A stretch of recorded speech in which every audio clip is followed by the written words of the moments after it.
Os Sapatinhos Vermelhos é um filme de 1948, dirigido por Michael Powell e Emeric Pressburger, e estrelado por Anton Walbrook, Marius Goring, Moira Shearer e Robert Helpman. Uma bailarina novata se apaixona por um brilhante compositor, mas o ciumento diretor da companhia de balé trama para afastá-los. Olá pessoas, sejam todos muitíssimo bem-vindos. Eu sou o Aleph e hoje é dia da gente falar sobre o filme de número 219 da lista. Esse é um filme bem famoso.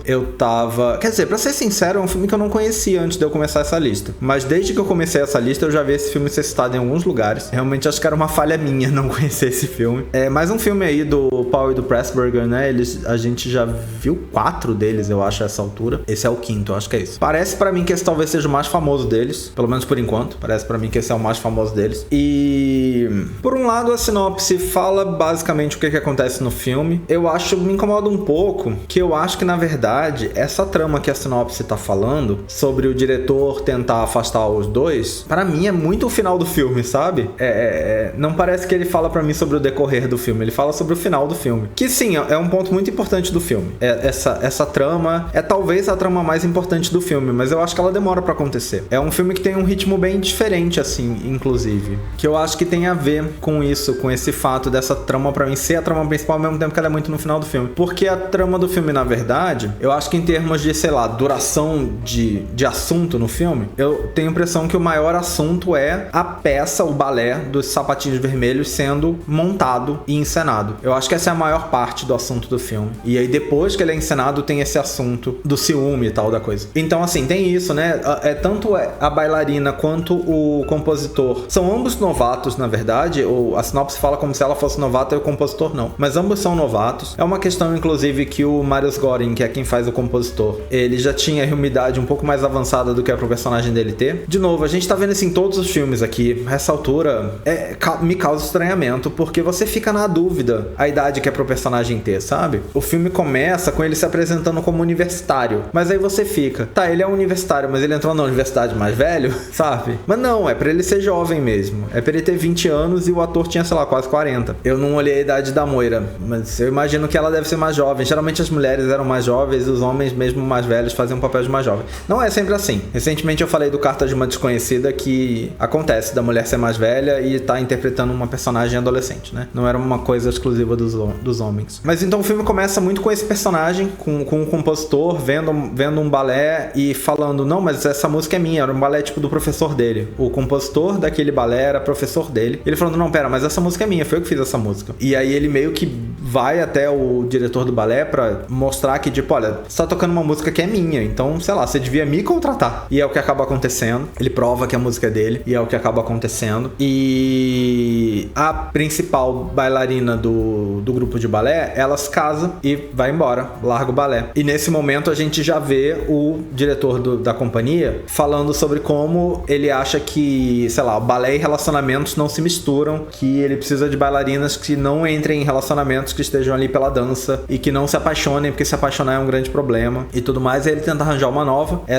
A Victoria, que é a personagem da Moira Shearer, né? Que é a protagonista. Quando vocês verem a mulher cabelos vermelhos, é ela. Ela é tipo família rica, e aí a tia dela, eu acho que não é mãe, não lembro agora. Quer que o cara veja ela dançando, mas ele fala, não, ele tá tipo numa festa, ele fala, não foi pra isso que eu vim aqui, e ele não quer ver, mas depois ele acaba convencido e ele acaba gostando dela, acaba achando que ela dança bem. Eu acho que tem uma evolução bem interessante, porque diferente de outros filmes que eu acho que a gente vê muito uma coisa assim acontecendo em que a pessoa se torna um destaque muito rápido, porque a gente já viu filmes assim que tem mais essa evolução. Mas primeiro ele chama ela pra companhia de balé e ele meio que destrata ela, tipo, ele chama, como dá a entender que ele gostou dela, mas nem por isso ela vai chegar e ter um papel de destaque, sabe? Ela chega e ela tem que ficar com as que estão no fundo, tentando conseguir um emprego, sabe? Eu acho que tem uma evolução interessante que a gente às vezes vê ser pulada. Com o compositor acontece a mesma coisa, ele primeiro tem que meio que provar que sabe realmente fazer as coisas pra depois ir evoluindo ali dentro da companhia. O que eu acho que é interessante, é um filme que não pega atalhos, sabe? Pra contar a história dele. De novo, e aí ele compõe esse Sapatinhos Vermelhos, baseado no conto de fadas do Hans Christian Andersen. Na verdade, o filme em si não é tão baseado assim no conto, é mais o balé dentro dentro do filme, que é baseado, o filme acaba fazendo uma outra relação com o Conto de Fadas, mas não é muito. O Conto de Fadas, inclusive, como muitos, é bem bizarro, é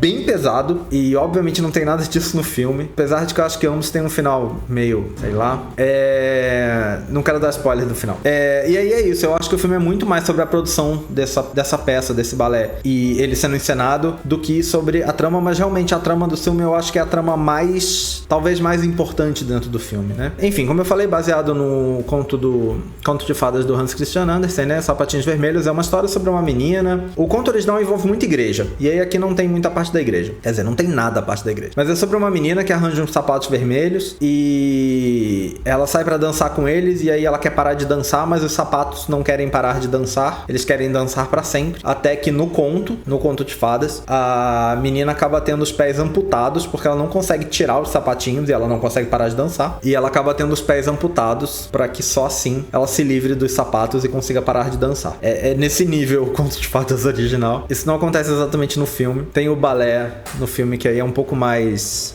fiel à história, mas ainda assim de maneira bem subjetiva. Aparentemente o Powell e o Pressburger decidiram desde o começo uma coisa que eu acho que foi muito importante pro filme, que é o fato de que eles preferiram dançarinos que sabiam atuar do que atores que sabiam dançar. E eu acho que isso é muito importante, porque a dança no filme é uma coisa muito importante, e esse filme é famoso por ter uma cena de mais de 15 minutos, são 17 minutos se eu não me engano, que é o balé dos Sapatinhos Vermelhos sendo representado. É uma cena muito importante, eu vou falar mais sobre ela daqui a pouco, mas é uma longa cena em que você tem a protagonista e ali outros personagens dançando balé. Então se eles não soubessem dançar balé, essa cena ia ficar muito falsa. Se eles precisassem colocar dublês, a cena ia provavelmente ficar muito falsa. Hoje em dia se faz muito isso de colocar dublês, mas assim, nessa época eu acho que ia ser mais complicado um pouco. Hoje em dia já não fica necessariamente muito bom, existem exceções aí. Então eu acho que foi uma ideia muito acertada, assim, de colocar pessoas que sabiam realmente dançar, porque traz uma veracidade pro que você tá vendo, né, que eu acho que funciona muito bem. A Norma Shearer, né, era dançarina, não era atriz. Quando ela leu o roteiro, ela recusou, ela achou que o filme ia impactar negativamente na carreira dela, ela não quis fazer. Ela achava que o roteiro apresentava uma companhia de balé de um jeito totalmente não realista, diferente de qualquer companhia de balé que ela já tinha visto na vida, e ela definitivamente não queria fazer, e ela passou muito tempo tentando insistir que não queria,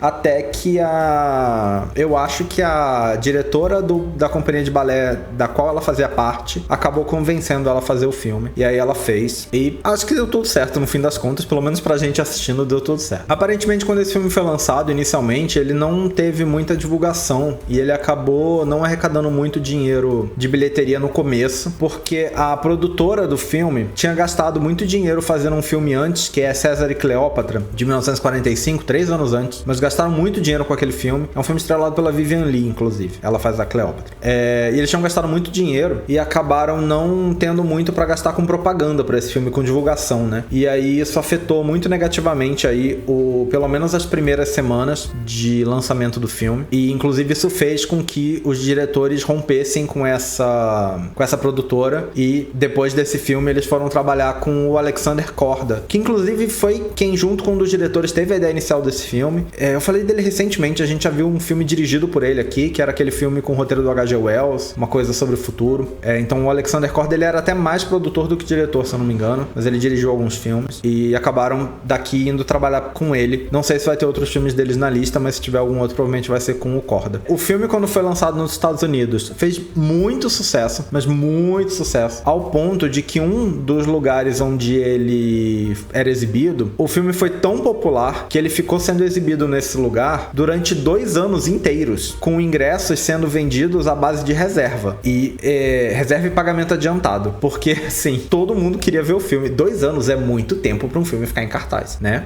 Realmente 2 anos é um tempo absurdo para um filme ficar em cartaz, e acho que ilustra o tamanho do sucesso que o filme fez, nem no próprio país, lá nos Estados Unidos. E isso que o Powell e Pressburger vieram de um filme boicotado, né? Porque o filme anterior deles, pelo menos o anterior que a gente viu na lista, foi o Narciso Negro, que foi um filme boicotado nos Estados Unidos, e aí esse aqui fez muito sucesso, o que, pra ser sincero, me surpreende um pouquinho, mas eu vou falar mais sobre isso depois. Fala que apesar da falta de divulgação na Inglaterra, o filme foi o 6º filme mais popular na bilheteria britânica. De novo, o que eu falei antes é que ele, nas primeiras semanas, parece que ele teve muito pouco público pela falta de divulgação. Mas eu entendo que conforme as pessoas foram vendo, elas foram fazendo sua própria divulgação, recomendando para outras pessoas, e eu acho que aí o filme foi conseguindo ter mais público. Ele acabou eventualmente se tornando o filme britânico mais lucrativo de todos os tempos, arrecadando aí mais de 5 milhões, não sei se de dólares ou libras, porque eu encontro essa informação na Wikipedia, geralmente as coisas estão adaptadas para público americano, e aqui não diz a moeda. Eu não sei se ele se tornou o filme mais lucrativo britânico até aquele ponto, ou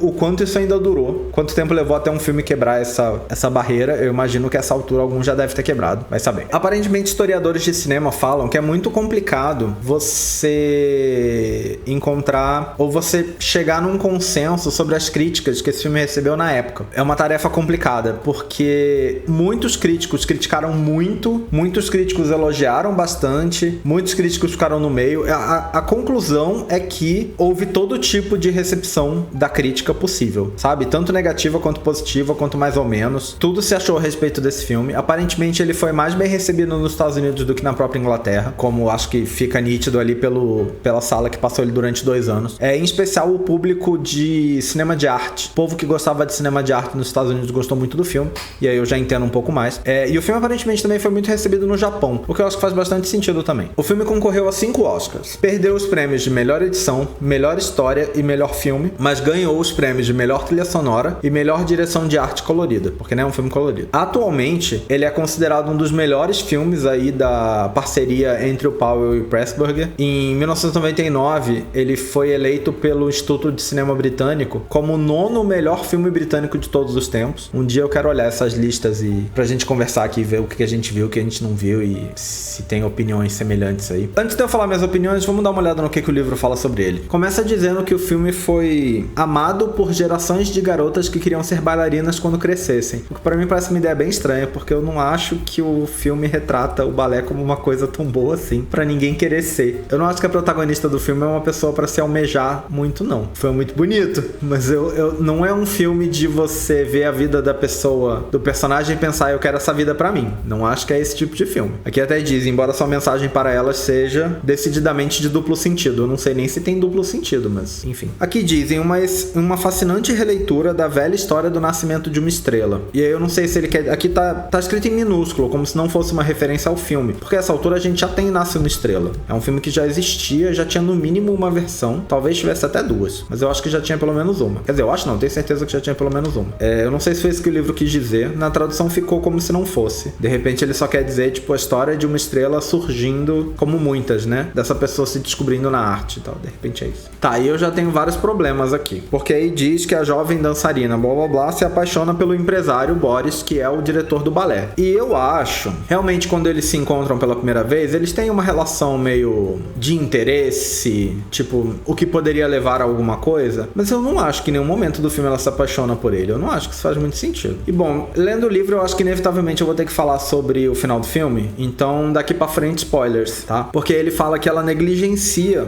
a sua vida pessoal, que seria o romance com o compositor, em prol de uma devoção passional e quase doentia à arte, que antecipa um final trágico, belamente encenado. Na minha opinião pessoal, é uma visão bem deturpada do que acontece no filme. Porque, primeiro, o que ela faz inicialmente é o contrário. Ela não negligencia o romance pela devoção à arte. Pelo contrário, ela negligencia a arte pra ficar com o cara. E passa um tempo, eu acho que mais de ano, em que ela tá namorando com o cara, e porque o Boris, que é o diretor da companhia de balé, tem um contrato com ela, ele não deixa ela dançar pra outras pessoas. O cara continua conseguindo trabalhar, ele arranjou outro emprego como compositor em outro balé, mas ela não pode dançar porque ela tem um contrato de exclusividade com ele, e ela não quer dançar pra ele porque ele não quer o compositor. Enfim, fica esse dilema, mas ela abandona o balé e não o namoro. Ela fica com o cara. Só no final do filme é que, num momento, ela é convencida a voltar ao balé apesar do cara, e mesmo nesse momento, de novo, spoilers, e mesmo nesse momento, ela não entra em cena, ela sai correndo e se joga de uma varanda, uma espécie de mirante, sei lá. Ela se joga de um negócio, cai no chão e morre, que é o final do filme. Então, assim, não faz muito sentido pra mim dizer que ela negligencia o romance e só dizer isso, porque justamente no momento em que ela tenta trocar, ela desiste. Ela nunca chega a fazer isso de verdade, sabe? Ela pensa em fazer, fala que vai fazer, começa o processo e desiste antes da coisa acontecer. Então não dá pra dizer que ela fez isso, sabe? Então eu não acho que,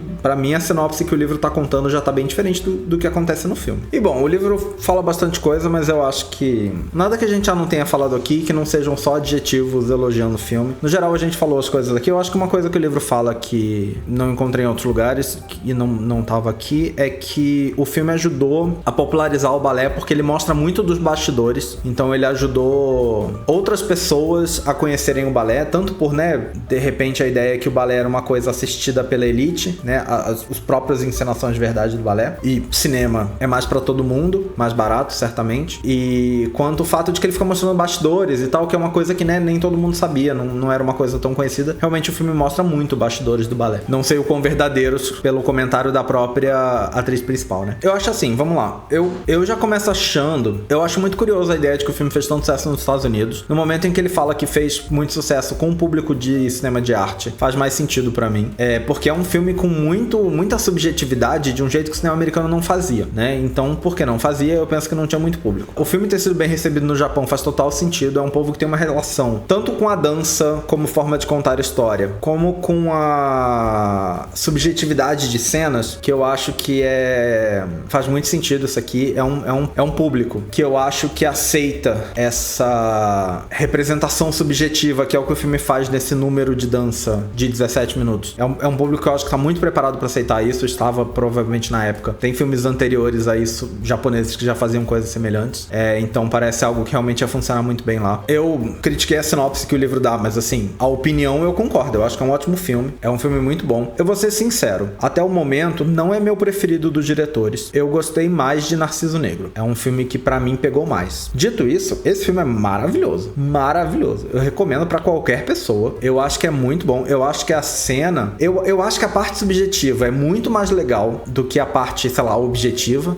O número de dança do começo e depois tem um outro número de dança bem menor no final, depois que ela morre, que eu acho ambos muito interessantes. Pra de repente tentar ajudar a entender, o número de dança principal de 17 minutos do filme, ele começa como se fosse simplesmente o balé sendo encenado. Mas aí ele vai mudando pra ter... O cenário some e aí de repente ela tá dançando numa coisa abstrata. Personagens somem e viram objetos. Ela tá olhando pro bailarino e de repente ela enxerga outra pessoa no bailarino. Inclusive ela enxerga o diretor do teatro e aí depois ela enxerga o compositor. E tudo isso pra dizer que assim, eu falei antes que eu não acho que faz sentido a ideia de que ela se apaixona pelo cara. Eu acho que ela se interessa por ele. Eu acho que se apaixonar é uma palavra muito forte. Eu acho que ela se apaixona pelo compositor. Mas eu não acho que o outro é uma pessoa desinteressante pra ela. Então, o balé faz esse... É como se ele tivesse de algum jeito reproduzindo o que tá acontecendo fora da peça, né? Fora dele. E eu acho que essa cena é maravilhosa. Pra mim é muito boa, é muito interessante. Eu acho que é um filme... Ele entra um pouco naquela coisa que eu tenho falado sobre como o Hollywood não conseguia fazer filmes diferentes, porque sempre tinha um engravatado pra impedir quando alguém tentava. E é engraçado, me surpreende. Eu fico pensando se esse filme... Tem que ver o que vai vir depois, né? Mas eu fico pensando se o tanto de sucesso que esse filme fez nos Estados Unidos, de repente, pode ter feito com que algum produtor olhasse e pensasse, tá, de repente, a próxima vez que alguém quiser fazer um negócio mais experimental, eu vou deixar. Eu não tenho muita fé de que isso aconteça tão cedo, pra ser bem sincero. Pode ser pessimismo da minha parte, mas eu não tenho muita esperança de que isso aconteça em breve, não. Mas eu acho que é o tipo de coisa que faria sentido. Eu acho que é o tipo de coisa que eu já falei aqui, que tinha americanos tentando fazer, sabe? Querendo fazer algo semelhante. Não necessariamente com dança e tal, mas assim, fazer essa coisa do tipo, é um filme normal, mas aí tem um pedaço aqui experimental no filme. Era uma coisa que a gente já viu ser citada aqui, e era sempre barrada, né? Então eu fico muito curioso pra saber se de algum jeito esse filme abriu espaço pra alguém tentar fazer isso em outros lugares, pra alguém deixar que isso fosse feito no cinema hollywoodiano. De repente nos próximos anos aí da lista que eu vou descobrir. Mas assim, é um filmaço, é um ótimo filme. Mesmo que eu tenha preferido o outro, eu ainda acho que é um ótimo filme. Eu fico muito na dúvida se eu coloco esse em segundo lugar pra mim, ou o... Como é que é o nome do filme? Deste Lado e do Outro. Acho que é esse, né? O filme do cara que morre e aí tem que provar se é pra morrer mesmo ou se ele merece ficar vivo. Eu gostei muito daquele também. Eu gostei muito desse também. Certamente os três são maravilhosos. Uma coisa que eu fico pensando é o seguinte: 5 filmes dos diretores já na lista, né? Os 2 primeiros, pra mim, estão completamente irrelevantes. Não vejo... Eu já, sem ter visto outros, quando eu só tinha visto eles, o Blimp eu achei péssimo. O outro, Eu Sei Para Onde Eu Estou Indo, eu achei um filme legal. Mas ambos, pra mim... Bom, o outro, obviamente, eu achei péssimo. É óbvio que a minha opinião era essa. Mas ambos, pra mim, eram filmes que não faziam muito sentido estar na lista. Esses 3 de agora, pra mim, só reforçam isso. Reforçam que não tinha por que ter aqueles lá. Esses são os filmes pra você você apresentar o diretor, sabe? Esses 3 são os filmes pra você apresentar o diretor, né? Ainda talvez, aí dependendo de cada pessoa, dá pra você selecionar só 2 deles. O Sapatinhos Vermelhos parece pra mim ser o mais famoso, mas nem por isso é necessariamente o melhor. Como eu falei, eu gostei mais de Narciso Negro. Eu acho que o Sapatinhos Vermelhos é absolutamente maravilhoso. Eu acho que o Powell e o Pressburger estão numa leva, assim, impecável. Fico curioso pra saber se tem filmes aí entre esses 3 que não saíram na lista, ou se vai ter mais filmes deles aqui. Eu não olho tanto assim adiantado pra saber o que está por vir, mas eu acho que eles estão numa leva assim. Esses 3 filmes pra mim são absolutamente impecáveis, são muito bons. Gostei muito de todos os 3, recomendo bastante. Eu acho que, por um lado, eu vejo que algumas pessoas se incomodaram com a cena de dança por ela ser longa, mas eu acho que assim, é uma cena obviamente sem falas, né? Então é realmente uma cena de dança com música tocando no fundo, música instrumental, e ela dura uns 7 minutos. Acontece muita coisa na cena, não é como se fosse uma cena parada e arrastada. É assistir um balé, mas na verdade eu diria que mais interessante no sentido de ter mais coisa acontecendo do que num balé normal, porque, como eu falei, sai do palco, vira uma coisa abstrata, subjetiva, sabe? Tem mais coisas acontecendo do que na limitação de um palco. Então, eu acho a cena muito boa, muito interessante. O livro me fala que depois disso, alguns filmes americanos, musicais, tentaram fazer a mesma ideia de ter um longo número musical dentro do filme. Como são musicais americanos, eu já fico pensando que talvez não sejam necessariamente instrumentais. Não sei se algum dos filmes que ele cita tá na lista, descobriremos. Mas o próprio livro fala que esses americanos não fizeram isso bem. O que é um pouco diferente do que eu falei antes, que eu fico curioso pra saber se esse filme mudou alguma coisa no cinema americano, porque o meu ponto não é exatamente o número musical no meio do filme funcionou, então vamos colocar números musicais no meio dos filmes. Não é isso. É a ideia de fazer uma cena experimental funcionou, então vamos fazer cenas experimentais. É esse o meu ponto, né? Não é com música necessariamente. E bom, mas eu acho que é isso. Filmaço, de verdade, assim, filmaço, maravilhoso. Recomendo muito, se você não viu ainda. Sei que tem gente aí que já viu, porque já citaram esse filme nos comentários. Então, fala aí pra mim o que você acha desse filme. Deixa aí nos comentários a sua opinião. Eu espero que vocês tenham gostado desse vídeo. Em breve nós estamos de volta com mais um. Até a próxima. Valeu, até mais!